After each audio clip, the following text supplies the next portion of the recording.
Olá, seja bem-vindo à minha análise do Minas Consciente, o plano de distanciamento social do governo do estado de Minas Gerais, e que eu batizei com uma série chamada Nada de Novo Sob o Sol. Desde o início da pandemia, quando foi lançado aqui o plano de distanciamento social em Minas Gerais, eu participo das lives e também tento dar a minha contribuição como cidadão. Eu vinha intensificando os fatos que eu estava apresentando, até que uma pessoa falou: olha, seria mais interessante se você gravasse um vídeo, porque aí a gente consegue atingir a maior quantidade de pessoas possível. Eu pesquisei muito nas últimas semanas e eu vi que tinha muita coisa para falar a respeito disso tudo. Como que o governo do Novo, não do Romeu Zema, está conduzindo a política pública em Minas Gerais. Nós temos uma impressão que em Minas Gerais está tudo muito bem. A gente vê os canais como Terça Livre, o Fernando Melo, até mesmo os parlamentares do estado que a gente apoia falando que em Minas Gerais está tudo certo. E aqui eu vou dar a vocês a dimensão das coisas que estão sendo conduzidas aqui no nosso estado. Começou com este pronunciamento aqui, ó. Foi sempre dialogado com municípios no sentido da autonomia de cada um desses e sempre mantendo Secretário adjunto Marcelo Cabral. com prefeitos e secretários, de modo que a adesão foi voluntária e agora uma iniciativa de parte do Ministério Público, que tem autonomia para este tipo de ação, se reafirma então a necessidade de observância tanto da deliberação 17, que é mais restritiva, quanto a deliberação 39, que trata especificamente do Minas Consciente. E uma manifestação em específico, acredito que seja Carlos Eduardo, o nome da pessoa que se manifestou, parece que não houve, com todo respeito, com secretários a partir do comitê extraordinário, de modo que dialogado era um roteiro seguro para aqueles que quisessem aderir através de decreto municipal. Reafirmo que a iniciativa de observância, o nosso pedido é O que o secretário adjunto Marcelo Cabral disse aqui nessa live? Você pode ir lá no Instagram do governo do estado, deu um cortezinho ali, mas ele disse que a minha manifestação ela foi ouvida, mas não foi acatada. Foi lida, mas não foi acolhida. Porque eu não tinha compreendido bem o que era o Minas Consciente e quais eram os pilares, o que estava sendo discutido pelo gabinete de crise, e ele citou que a deliberação 17, a deliberação 39, que deram origem a esse estado de coisas, foi utilizada pelo Ministério Público para que outras instâncias do governo estadual fossem incluídas no plano. Vou mostrar mais para frente como que isso aconteceu. Enfim, Marcelo Cabral, eu entendi muito bem. Eu acho que você que não entendeu a minha manifestação, e eu vou mostrar para você como que o Minas Consciente foi estruturado, por quem foi estruturado e quais são os efeitos na política pública no Estado. Aqui estão os responsáveis pelo Minas Consciente. Quando eu digo nada de novo sob o sol, porque o Partido Novo fez uma propaganda de que ele seria diferente, não faria indicações políticas e que seriam apenas pessoas que passassem por um processo seletivo e tudo mais. O secretário de Estado da Saúde, doutor Carlos Eduardo, ele é sócio ali da Sinai Imagem, do Monte Sinai Hospital, e é funcionário da FEMIG. Foi candidato a deputado federal pelo Partido Novo, obteve ali 19 mil votos, não foi eleito. E o próprio Marcelo Cabral também foi candidato a deputado federal, teve ali quase 5 mil votos. Fez aqui uma publicação que eu achei muito interessante, a leitura, os fatos aproveitáveis e a otimização do processo civil. Depois isso aqui virou um livro. Eu recomendo a vocês também que acessem, procurem aí e leiam o que realmente norteia o pensamento aí do secretário adjunto de Estado, Marcelo Cabral. E o secretário de Desenvolvimento Econômico, que é o senhor Cássio Rocha de Azevedo, é o sócio proprietário da AIC Contact Center, empresa que foi liberada para funcionar normalmente um dia após a nomeação dele. Ok. Quem mais está fornecendo? Quem está fornecendo o pensamento do plano Minas Consciente? É esse sujeito aqui. Vai lá no Twitter, acessa a conta do Mark. Ele é aí um infectologista de Harvard. E você dá uma olhada no perfil dele, você vai ver como a ciência ela é parcial. Quando a gente vê as pessoas falando em nome da ciência, em nome da ciência, em nome da ciência, não é possível fazer esse tipo de alegação, porque o próprio método científico ele não é conclusivo, nunca foi e nunca será. O que a gente tem aqui é um monte de profissional que está lutando com um pensamento enviesado, né? Dessa forma, o Minas Consciente foi estruturado para orientar a retomada segura das atividades econômicas nos municípios do estado, através de ações que garantam, veja bem, garantam a segurança da população. O plano criado pela Secretaria de Desenvolvimento e também pela Secretaria de Estado da Saúde agrega questões econômicas e principalmente questões relativas à saúde pública para orientar uma tomada de decisão responsável e segura. Tomada de decisão responsável e segura. Guardem bem isso aí. Primeiro ele falou que ações que garantam a segurança e também tomada de decisão responsável e segura. Lá no final eu vou te mostrar como está sendo essa decisão responsável e segura. Não se trata de plano de flexibilização, mas de coordenação e controle do isolamento e distanciamento necessário. Ou seja, o plano Minas Consciente é um plano de distanciamento social. Qual foi o estudo que a Secretaria da Pandemia, né, a Secretaria de Crise do Partido Novo, qual foi o estudo que eles utilizaram para fazer o Plano Minas Consciente? Um estudo que foi divulgado no dia 10 de abril que compara a pandemia atual com a pandemia da gripe espanhola em 1918. Gente, aqui é mais uma prova clara de que o cientista ele é parcial, porque esses três sujeitos aqui, Sérgio Correia, Stefan Luck e Will Werner, eles pegaram os dados da gripe espanhola para dizer que aquelas cidades que utilizaram medidas de distanciamento social, elas tiveram um desempenho diferente daquelas que não utilizaram. E aí o Novo acrescentou aqui, colocou que menos mortalidade é igual a menos desemprego. Não deu para entender como que eles leram isso neste artigo que foi publicado, porque o próprio artigo mostra que, de verdinho aqui, cidades que tiveram condições bem restritivas tiveram o mesmo desempenho que cidades que foram mais lenientes com relação a isolamento. O próprio estudo fala que tem uma distinção relevante que deve ser considerada, porque na gripe espanhola, em 1918, houve um alto índice de mortalidade de jovens saudáveis, pessoas entre 18 e 44 anos. Isso está no estudo que o Novo utilizou. O mesmo estudo fala que tem 4 pontos relevantes que devem ser observados com relação a esse estudo. Que o primeiro é que apenas 43 cidades foram avaliadas. O segundo é que não foi possível examinar cuidadosamente o que vinha antes desse período para saber, né, se a queda da economia era sazonal ou se era apenas um efeito daquela situação. Em terceiro, é que o cenário econômico mundial foi muito afetado pela Primeira Guerra Mundial. Os dados que eu acessei a respeito de saúde ali devido à Primeira Guerra mostra que teve, por causa da guerra, teve uma explosão de casos de febre causada por piolho, teve uma série de desgraças que aconteceram ali decorrentes. Então, assim, o cenário econômico e também o cenário da saúde pública foi alterado pela Primeira Guerra.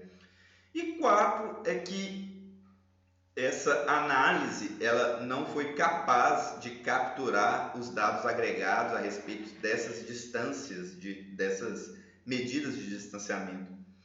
Então, assim, o próprio estudo que o gabinete de crise do Partido Novo utilizou diz que essas questões devem ser avaliadas se esse estudo for levado em consideração. Mas, enfim, seguindo adiante, esse aqui é o racional do programa Minas Consciente. A primeira versão, que falava de regulamentação da sociedade, criação de matriz de setor,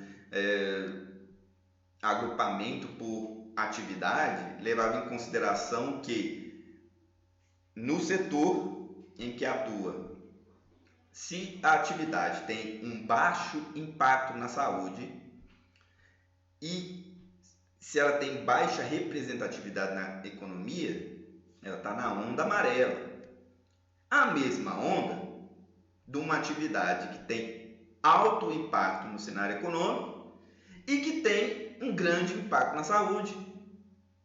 Então você está comparando uma empresa igual a montadora Fiat, né, a FCA, com uma padaria. Mesma coisa. Você está comparando as duas coisas, porque como o programa edita que uma empresa que tem baixo impacto na saúde e que tem baixo critério econômico é o mesmo que uma empresa que tem alto impacto na saúde e tem alto critério econômico, você está falando que uma coisa é igual à outra. E aí, essa matriz de risco aqui, ela leva em consideração a taxa de incidência de Covid e a capacidade do sistema de saúde da região.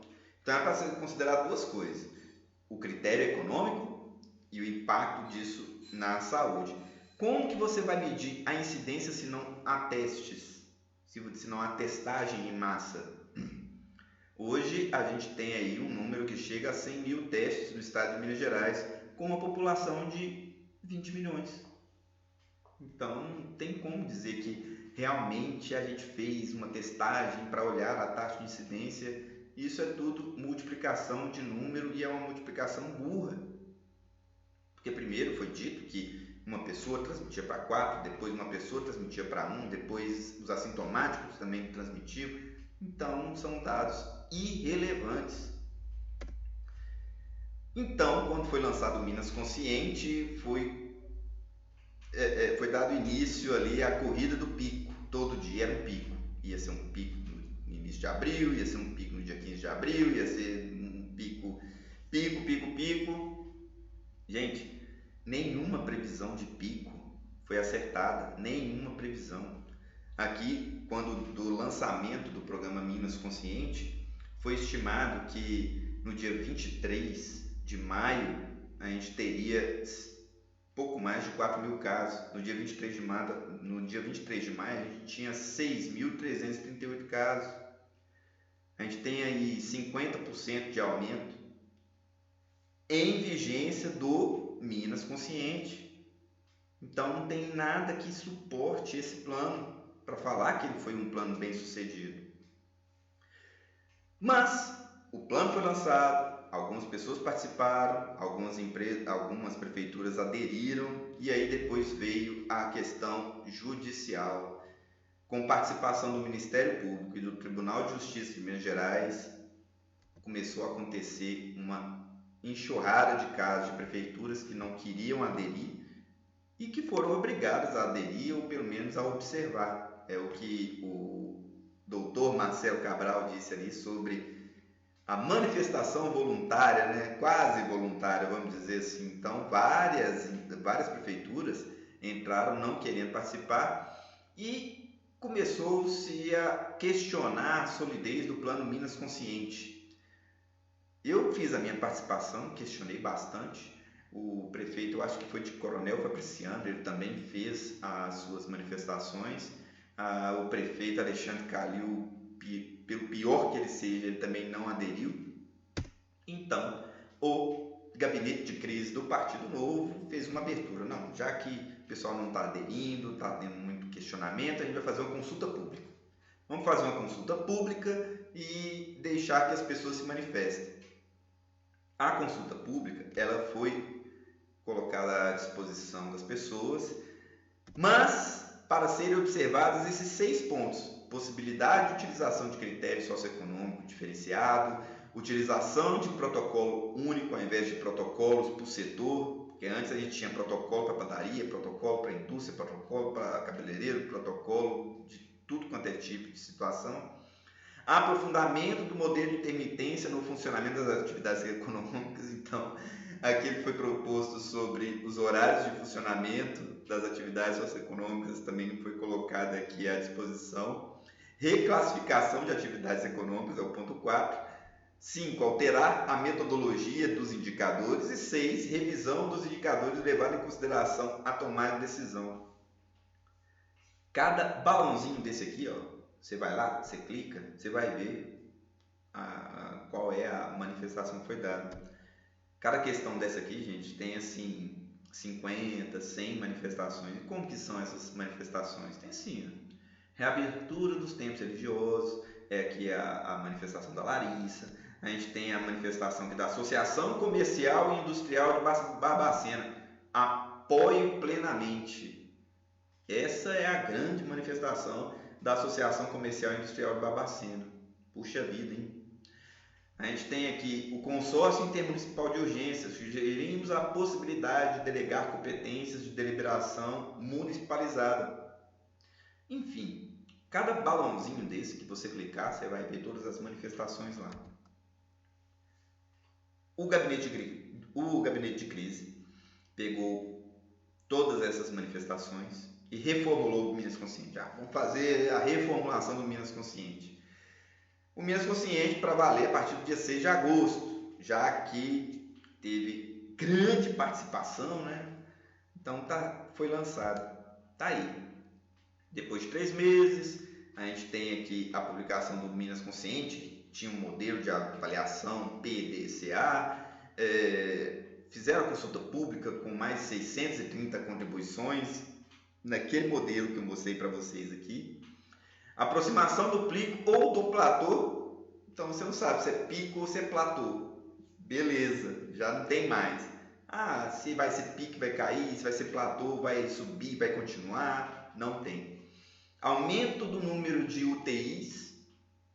Existência de ação judicial para fazer valer ali a aplicação do Minas Consciente ou não. Aí depois, essa reformulação dá espaço para um monte de explicação, levando em consideração todos os dados disponíveis, todos. O pessoal olhou lá informações da Fundação João Pinheiro a respeito do PIB mineiro, olhou lá a questão do CAGED, olhou também renda média do trabalhador, olhou a quantidade de famílias com contas atrasadas, olhou levantamento do IBGE a respeito de como vai ser o comportamento dos brasileiros, enfim. O pessoal olhou informação demais. Se você pegar lá o detalhamento do Plano Minas Consciente, você vai ver que eles utilizam todas as fontes. Isto é, BBC, Globo, OMS, o Ministério da Saúde sob o comando do Mandetta. Tem que ser só a posição do Mandetta. Nada que veio depois do Mandetta tem citado aqui não. E aí eles fazem lá a pontuação sobre o que eles acharam do item 1, que diz respeito à adequação, o item 2 relativo à possibilidade de adoção de protocolo único ao invés de ter protocolo por setor, o modelo de intermitência falando sobre abertura em horários diferenciados, falando que 53% das opiniões favoráveis, possibilidade de abertura de mais estabelecimentos, interessante como opção e não como regra geral, poder gerar confusão e problemas de execução na prática, o que demandaria reforço na comunicação, orientação e fiscalização. Então, seguem explicando todos os pontos aqui. Fala a respeito sobre a participação massiva, porque muita gente entrou lá para falar que queria ir para academia, que queria fazer sua atividade física. Também a avaliação micro-regional ao invés de macro-regional, enfim. De forma geral, ainda foram colocadas contribuições quanto à confusão nas cores das honras. confusão nas cores das ondas. Beleza.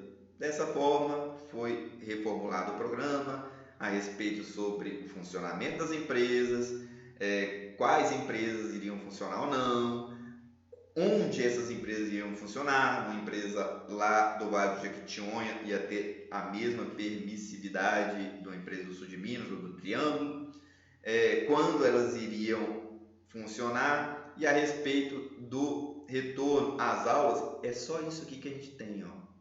Não tem mais nada, tá? E aí o sistema de protocolo, como funciona, também está disponível lá no plano. É assim, gente. Tudo foi feito com mãos assim dispostas a entregar alguma coisa. Nós que trabalhamos com administração, eu tenho aí mais de 15 anos de estrada, eu sei muito bem identificar o que é perfumaria, o que é um bom trabalho. Esse trabalho do Minas Consciente é uma perfumaria assim.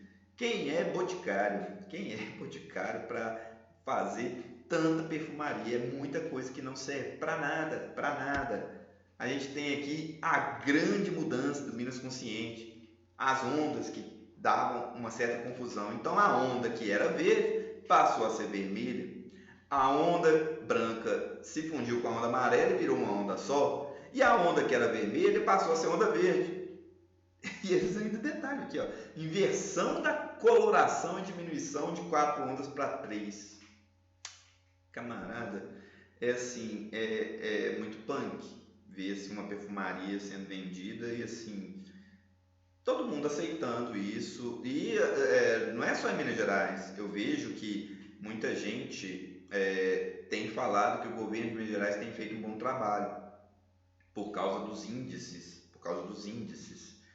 Bem, a gente sabe como é que está crítica a situação no Rio de Janeiro, né? A gente sabe quanta dúvida a gente tem a respeito de subnotificação e supernotificação. Em Minas Gerais é um caso clássico de subnotificação. 20 milhões de habitantes, a gente tem 100 mil testes? Como que a gente pode falar que tem feito um bom trabalho? Não tem como. A gente tem aqui a mudança dos indicadores, que antes você tinha balizadores, indicadores, agora virou tudo indicador. E aí a regionalização, que antes eram tratadas 14 macro-regiões com as ondas, né? E agora são 62 regiões, tudo também a respeito, seguindo onda, as ondas lá que foram explicadas lá no início. E aí eles começam a explicar a respeito de demografia. Os municípios que se encaixarem em critérios específicos receberão um tratamento diferenciado. População de até 30 mil habitantes. Não possui sistema de transporte coletivo relevante. O que é um transporte coletivo relevante? Esse é o tipo de pergunta que eu gostaria de fazer assim, pessoalmente para o Marcelo Cabral e para o Dr. Carlos Eduardo. O que é um transporte coletivo relevante? É só Uber? Ou você não vai considerar que aqui em Juatuba a frequência de ônibus que circulam aqui e pega o pessoal de frente ao posto de saúde, circula por Azurita, circula por Florestal, depois vai para Mateus Leme, depois vai para Betim, depois vai para Contagem e traz de lá para cá também. Isso é relevante ou não é relevante? Enfim, rotinas e costumes diferentes aos das cidades maiores. Ô Marcelo Cabral, ô meu xará Carlos Eduardo, não faça isso, bicho. É claro que existem rotinas diferentes, mas no todo, olhando as pessoas como elas se movimentam durante o dia em cidades menores, são rotinas muito parecidas. Elas acordam, vão para o trabalho, pegam o transporte público, a quantidade de pessoas que saem das cidades menores vai para a cidade grande. Então, assim, é triste ver que um trabalho desse foi apresentado como válido, né? Densidade demográfica baixa, a gente vai falar sobre densidade demográfica aqui e mostrar por que isso é um dado que não pode ser considerado nesse tipo de avaliação. Mas enfim, eles ainda colocam aqui alguns dados a respeito dos pequenos negócios. Segundo dados do Data Sebrae, dos 2 milhões de empresas mineiras, 94% são pequenos negócios. Ora, Se 94% são pequenos negócios, como é que você coloca ele na onda amarela, restringindo o funcionamento? Já que o impacto econômico era um dos vetores a serem considerados. Se o impacto econômico deveria ser considerado, a primeira coisa que deveria ter sido observada era a manutenção dessas empresas abertas. Não faz o menor sentido você fechar ela. Colocou aqui, ó, isso aqui é dado do Minas Consciente. Vestuários e salões de beleza, o comércio e serviços principais. Mais um que sofreu na mão das restrições. Densidade demográfica, média dos municípios de 40 mil habitantes é de 33, Minas é 33 e dos municípios é de 62 habitantes por quilômetro quadrado. Isso aqui, gente, é um erro, assim, é um erro basilar. Isso aqui é o que a gente chama de média burra. Se a gente pegar a média da densidade demográfica cidade por cidade, a gente vai chegar nesse número. Como que a gente tem uma densidade demográfica média de municípios 62 e a densidade demográfica do estado é 33? Porque existem territórios que não fazem parte dos municípios. E por que a gente não deve considerar esse dado? Se a gente olhar o que é densidade demográfica, a gente vai ver que o litoral ele é mais denso, né? Ele tem uma densidade demográfica diferente do centro do Brasil. E aqui nesse gráfico do IBGE mesmo, mostra em 3D quais são os picos, né, de densidade demográfica que a gente tem no nosso território. Então não é justo você fazer esse tipo de comparação. Comparar o estado de Minas no enfrentamento da pandemia com São Paulo, com Rio de Janeiro, não tem nada a ver. Mas assim, colocando tudo no mesmo ponto de comparação, ainda a gente deve observar a regionalização dentro do município. Olha o caso de Brasília. Brasília, a gente tem duas regiões muito próximas que têm densidade demográfica completamente diferente. A mesma coisa a gente tem aqui em Salvador. Salvador, a gente tem uma região muito populosa, a região ali de baixa renda, né, nas favelas e tudo mais, e numa outra região que fica ali a menos de 7 km de distância, a gente tem uma densidade demográfica baixíssima. Então a gente não pode fazer uma regionalização do município e colocar ele numa onda e falar que aquilo ali está sendo feito para garantir aquelas palavras lá que o plano diz, né? Garantir a segurança das pessoas. Eu fiz aqui o levantamento a respeito de densidade demográfica e a disponibilidade que a gente tem das agências de saúde e cruzei com os dados da pandemia. A gente tem esse resultado aqui. Por que a gente não pode fazer consideração a respeito de densidade demográfica média? Porque se a gente faz isso, a gente pega esse município aqui de Santa Cruz de Minas, que tem 8 mil habitantes, pouco mais de 8 mil habitantes, e fala que a densidade demográfica dela é igual a Ibirité, que tem 180 mil habitantes. Por quê? Santa Cruz de Minas tem uma área territorial de quase 4 quilômetros, enquanto Ibirité tem 72. Não pode ser considerado. São números que, se a gente for levar em consideração, vai levar a gente para um looping de análise que não tem fim. Esse é o plano Minas Consciente, que fica apontando dados do CAGED, do IBGE, de distanciamento, e faz monitoramento de distanciamento, não fala a fonte, só fala in loco, mas que não entregou nada. Não entregou nada, está surfando na onda de uma comparação injusta com outros estados. Mas quando a gente coloca aqui a taxa de letalidade por município, a gente vai ver que não está diferente. Não está diferente lá do estado de São Paulo. Pela quantidade de casos, se a gente olhar apenas as cidades mais populosas e olhar as cidades mais populosas de São Paulo, a gente vai ver um cruzamento que vai fechar ali na média. E mais, essa taxa de letalidade, ela leva em consideração o óbito e os casos que foram notificados. Me fala qual é a certeza que o governo do estado de Minas Gerais, através do gabinete de crise, tem de levar essa informação, considerando que apenas 100 mil testes foram realizados. É impressionante como que a gente coloca essa informação. Não pode. A mesma coisa para o Rio de Janeiro. Se a gente for pegar algumas cidades, a gente vai ver a mesma taxa de letalidade que tem aqui da região central de Belo Horizonte, e também da região lá de São Paulo. Algumas regiões têm até uma taxa menor. Então são duas coisas que jamais deveriam ter sido colocadas nesse trabalho se quisesse vender uma perfumaria, porque a própria explicação do Minas Consciente entrega que é um trabalho que foi feito para fazer. Isso não poderia ter sido feito. Mas qual é o ponto? Aonde que isso afeta a gente? Como que isso afeta a gente? Quando a gente presta atenção numa coisa, aplaude e deixa correr solto, acontece isso aqui, ó. Vou mostrar para vocês como que a falta de fiscalização e também a abertura de compra sem licitação prejudicou os mineiros. Eu comecei a fazer levantamento de preços e vi que o preço da máscara N95 PFF2 variava assim muito. Desde esse valor aqui de R$4, variava até que um pacotão aqui de 20 unidades por 157, que dá pouco mais de 7,50. Mas eu cheguei no preço médio de R$6.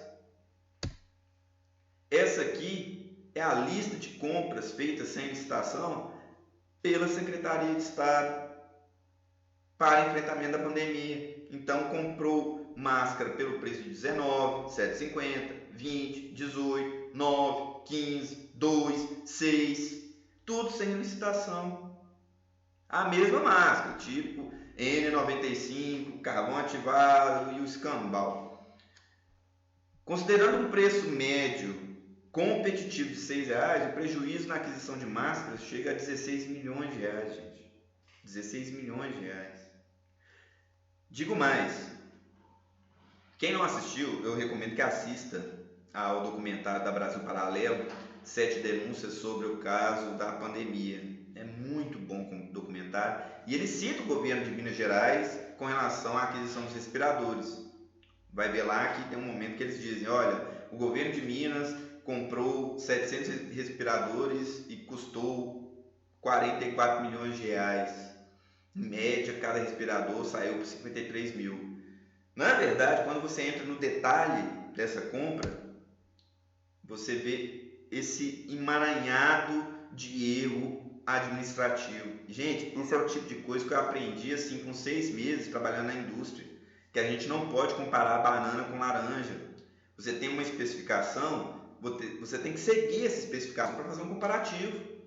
Aqui, a Secretaria de Estado de Planejamento comparou banana com laranja, pegou todas as propostas de respiradores, colocou num bolo só e chegaram na conclusão de adquirir o respirador dessa empresa aqui, KTK.